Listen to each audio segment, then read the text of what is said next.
Галит, приглашать всех родственников, даже дальних, на свадьбу стрём или норм? Норм, сразу говорю, норм. Свадьба без ведущего? Стрём. Не то. Свадьба без музыки? Норм.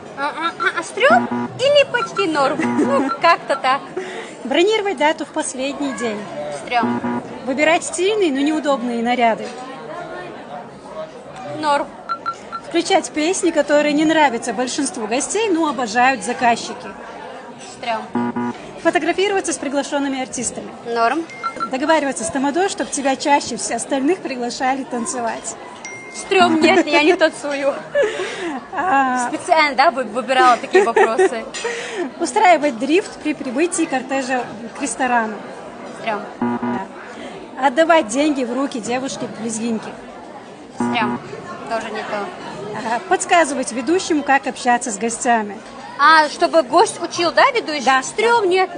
У меня вообще характер сложный. Не благодарить ведущего за супер идеально проведенное мероприятие. Стрём, восклицательный знак. Спасибо. Красотка моя.